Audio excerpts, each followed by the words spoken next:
This is PJNET.TV, and this is my perspective and comments. In this video segment of My Perspective and Comments, we cover politics, society here and abroad, and the events of the day that are shaping our nation.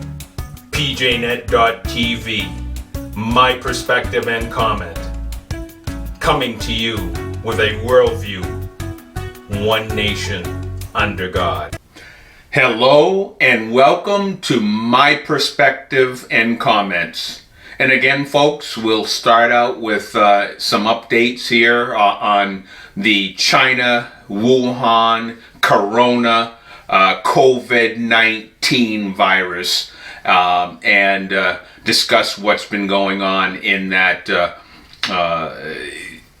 whole situation here that we've been facing for a year now. I'd like to say that we have another company that is, I would say within the next week, I believe, or two, there will be approval for another company that will be joining the vaccine distribution, and that's Johnson & Johnson. They're ready to deploy that vaccine, and one plus benefit from Johnson & Johnson's vaccine is we instead of getting 2 shots, there'll be 1 shot. So 1 shot delivery will bring you to the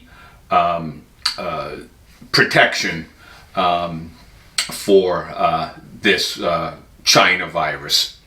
So that is good news. Another company coming on board with hundreds of thousands or million to be able to help in the distribution of inoculating those in our country and around the globe. So some good news there. I'd like to talk a bit about New York and what's been going on regarding COVID and the lockdowns and so forth. Well, we now have Andy Cuomo got the slap on the hand for shutting down the businesses like restaurants. What he did, and I believe we discussed this a month ago, Andy has put parts of his states in certain zones, like a yellow zone or a red zone. Those that are in red zones shut down the restaurants. And we've had a couple of areas, one up in the Buffalo, New York area, Erie County, that was put in a red zone. They sued, and they brought it right to the state Supreme Court. And the Supreme Court came back here a week or two ago and said, can't do it, Andy. Constitutionally, open up the businesses. So Andy this past week has said that he's going to that he will be opening up not just in Erie County, because this went to the appellate to the Supreme Court just regarding Erie County. But after this ruling, Andy came forth and said, yes, Erie County and all the other areas that he's deemed being in a red zone will now be opening up to be able to, restaurants to be opening up their businesses. And along with that announcement, he also said, hey, we cannot lock down our businesses. We just can't do it. We have to open up our businesses even if we don't have all the vaccines to be able to inoculate everybody in New York. And I'm sitting back here listening to Andy saying, wait a minute, where's this coming from? Because over this last year, it's been, we can't lock it down. We can't. we can't take the chance of opening up our businesses. We have to be prudent. And now he's saying we can't keep our businesses locked down. We can't do it anymore. We can't do it.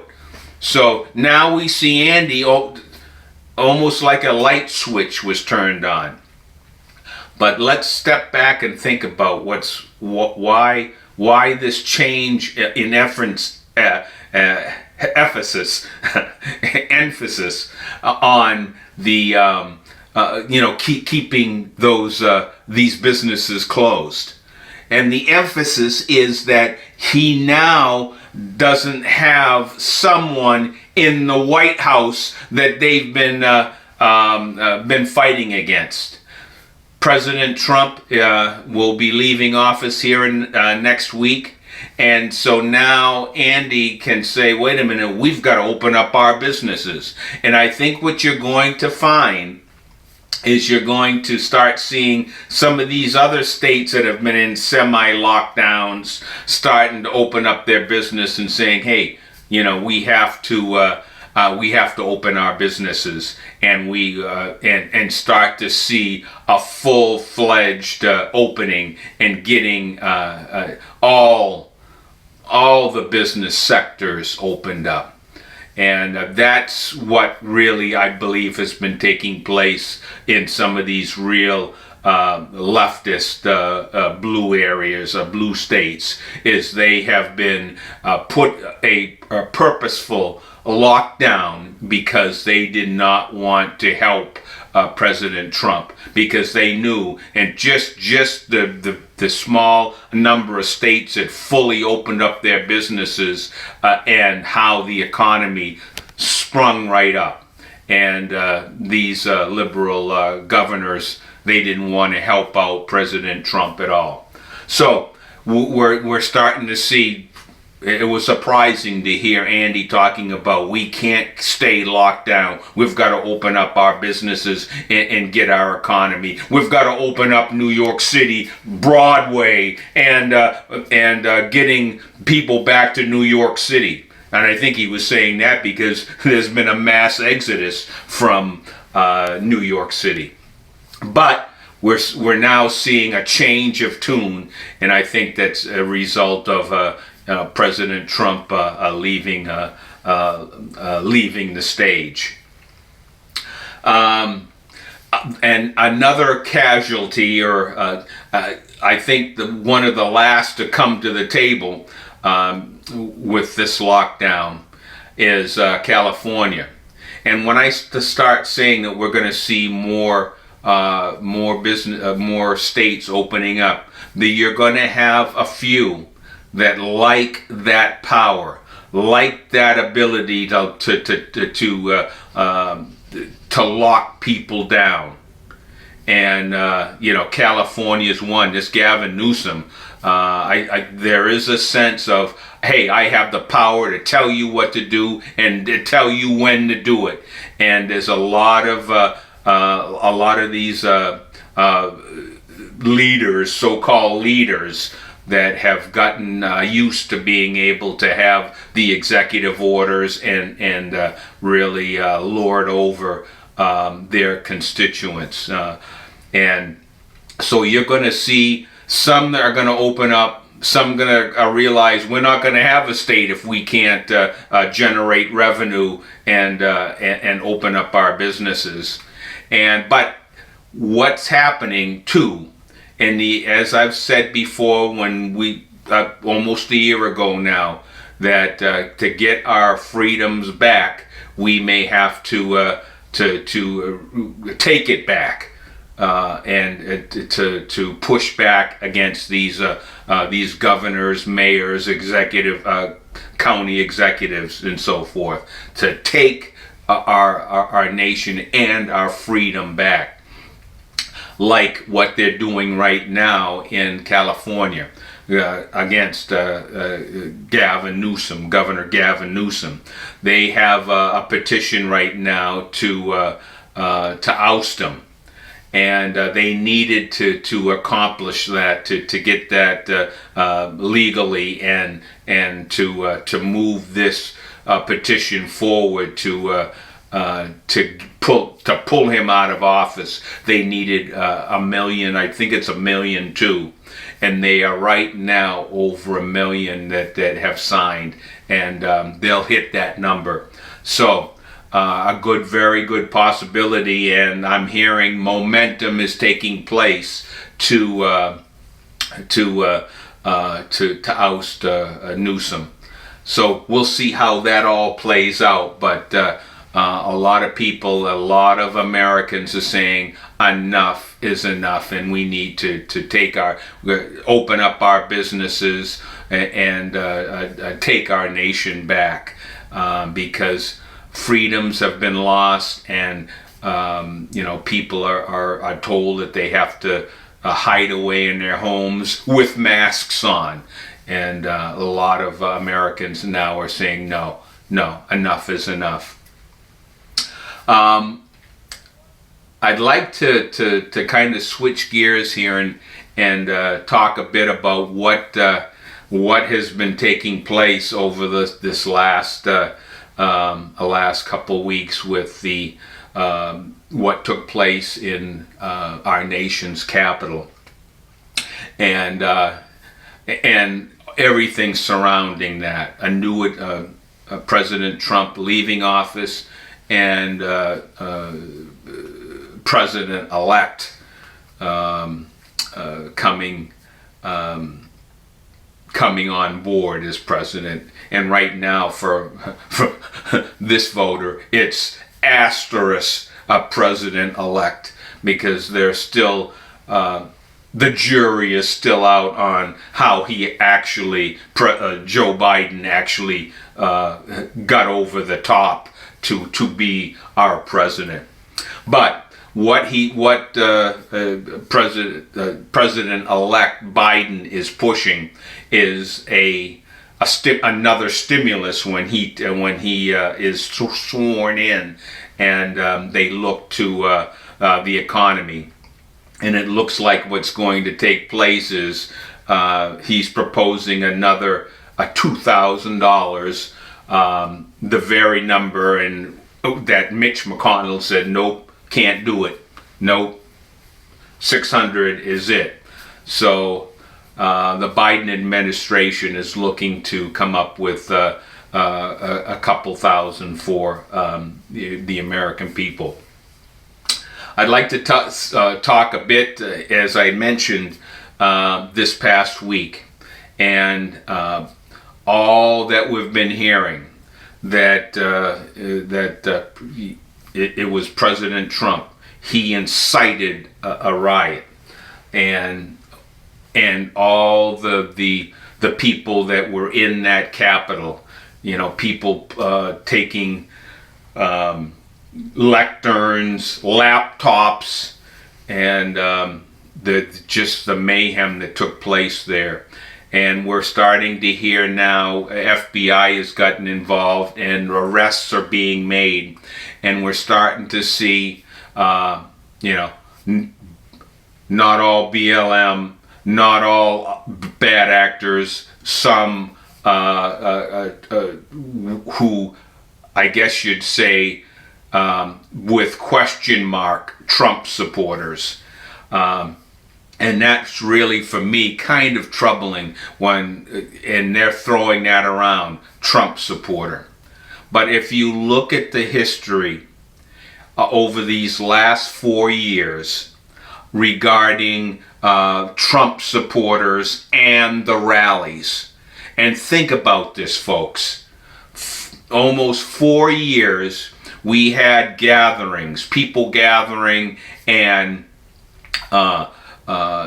happy, positive American flags, Trump flags, and no incidents. We even had, over this last month leading up to this rally that took place here last week.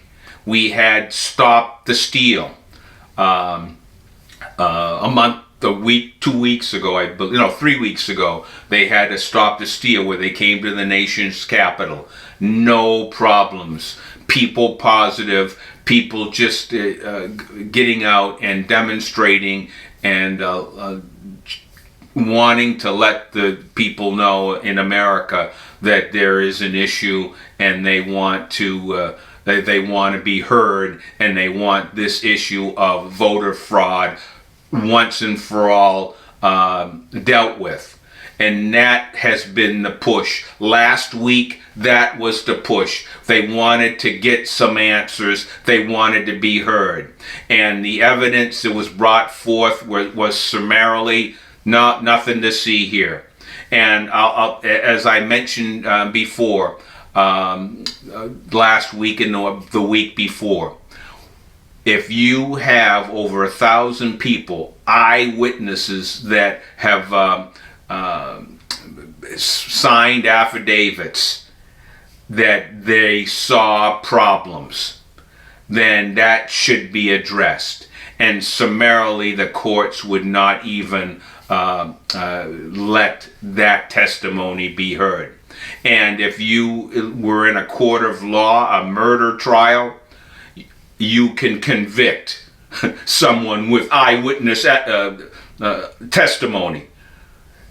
But they couldn't. The courts couldn't be bothered to hear and these 1,000 plus that signed affidavits talking about what they saw and what took place at these polling places.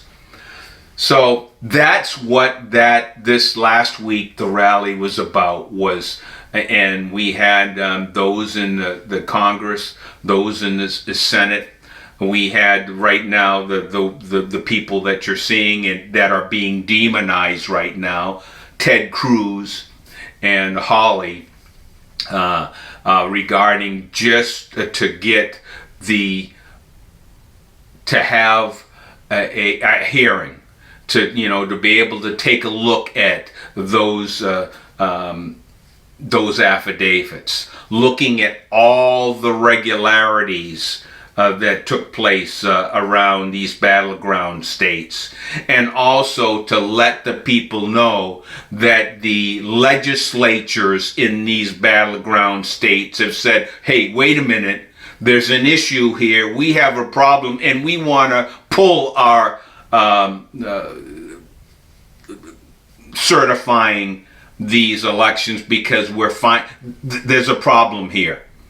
And the legislatures are the ones that actually are the ones that select and bring forth those electors to certify the state.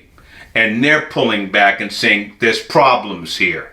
And even those legislatures have been ignored, and you're not seeing anything being told in the media. So that was the effort. Now, to be honest, that's what it would have been, is to get those voices out, that evidence out, and actually have a serious look at those irregularities and the problems that those posed, and then leave it at that. Senator Cruz wanted to have 10 days, a committee.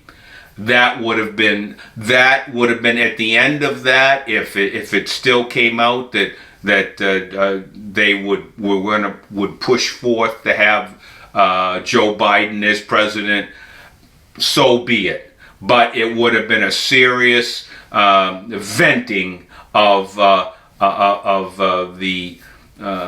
information, the testimony regarding the potential voter fraud that took place in the battleground states.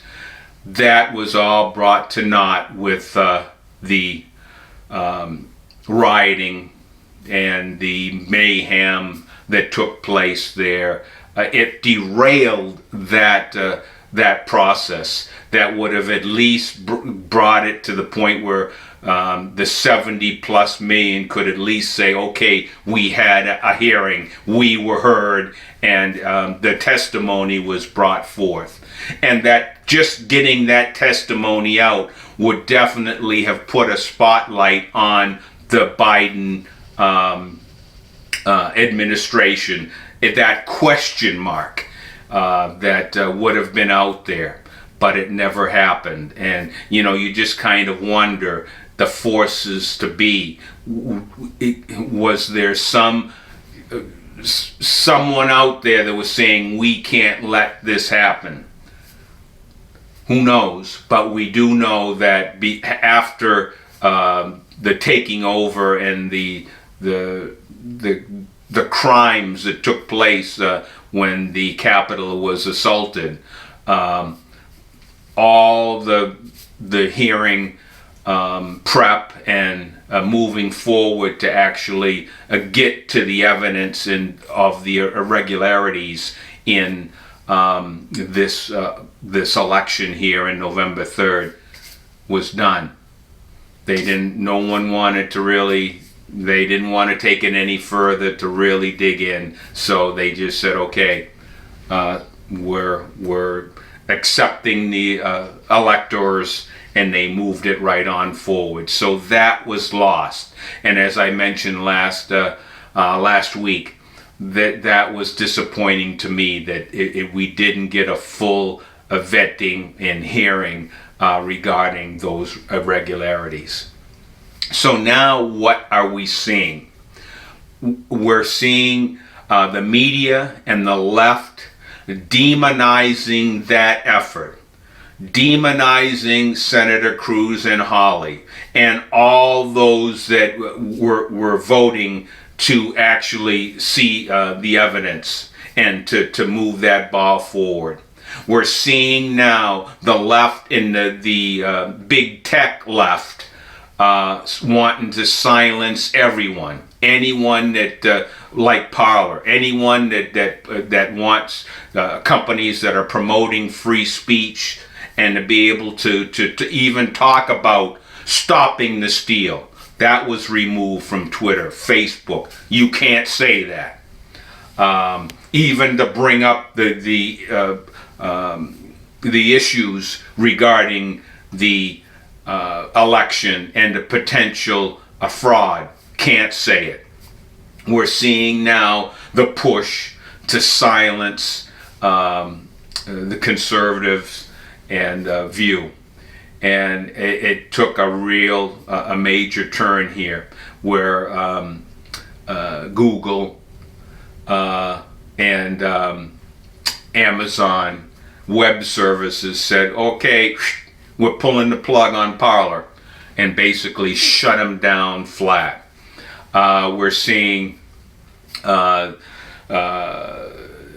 Twitter going in and purging a major purge of conservative voices, followers, thousands upon thousands of a individual that had so many followers.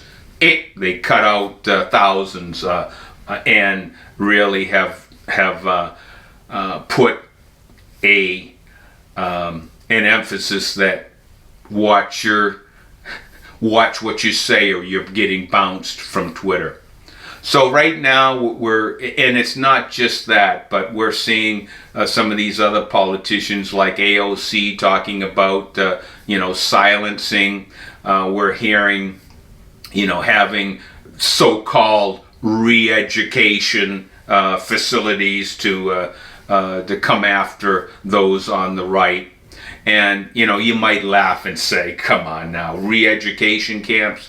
They're actually, even this past week, they had an interview with PBS's a attorney for PBS, and Project Veritas was doing investigations there and brought that forth in video of this lawyer talking about that very thing. Taking children away from parents and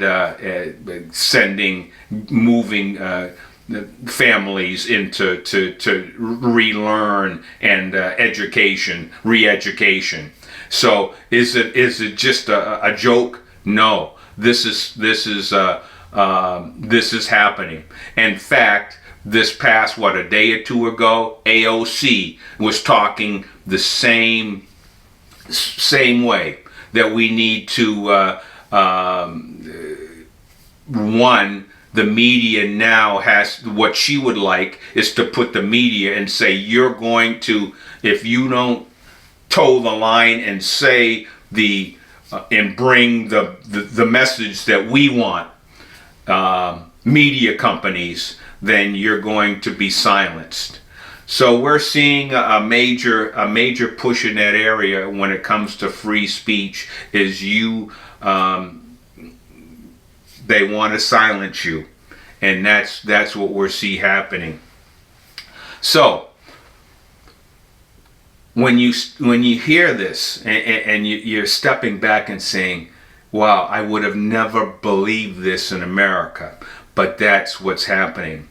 And I guess the question that I would say, or would throw out there, is, how did we get here? How did we get here in America?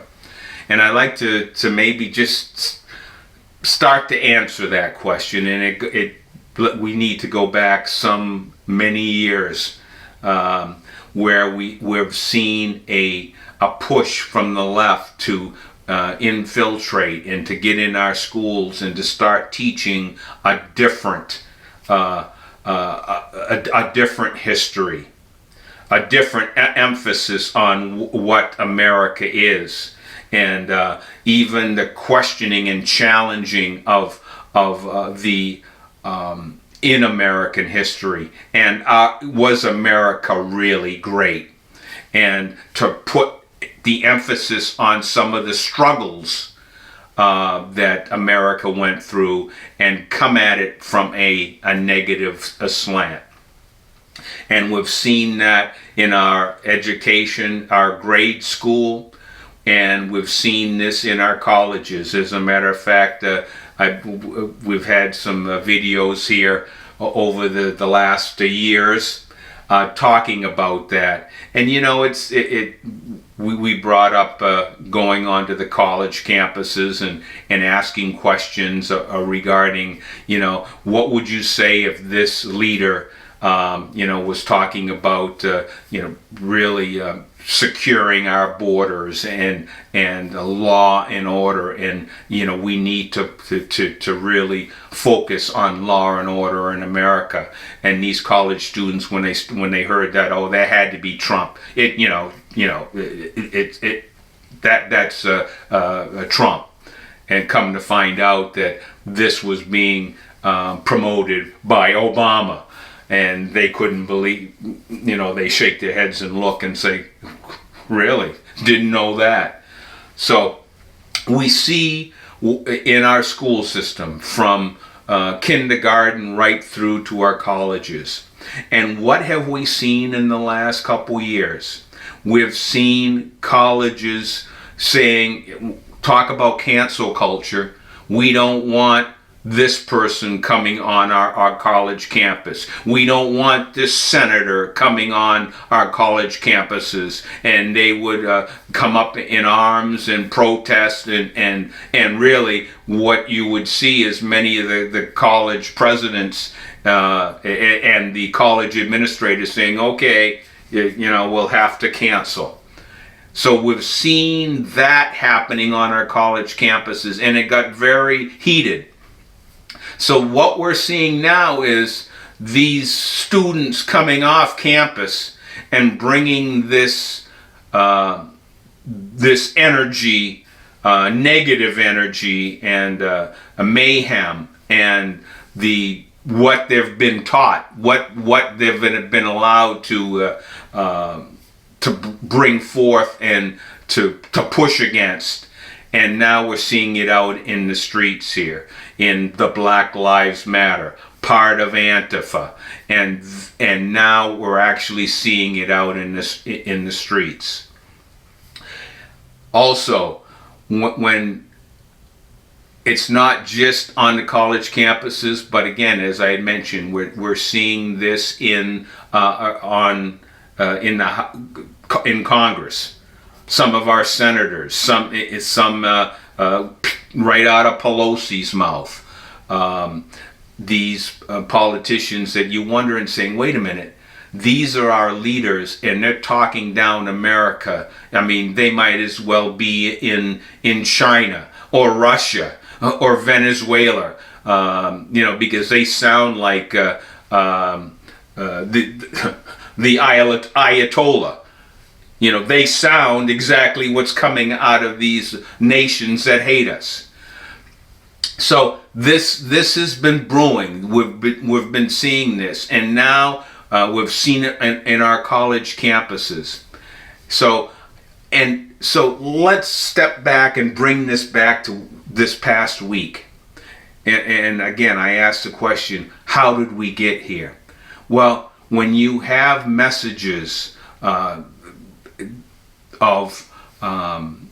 anger and pushing on people and bringing that energy to the public, and we saw that all summer with the riots, the looting, the burning. But now I'd like us to take a look at some examples here, a couple of videos when we start talking about our culture, or we start talking about some of the politicians that have been pushing and that negative and evil message that has been leading up to today. And a couple of clips here to encapsulate what the spirit of the age has been doing, because this is demonic. This is Satan has been busy, and he has been he's captured the facets of our society, from our school system right to our legislatures. And we're seeing that in many areas of our country, our institutions that we see have being that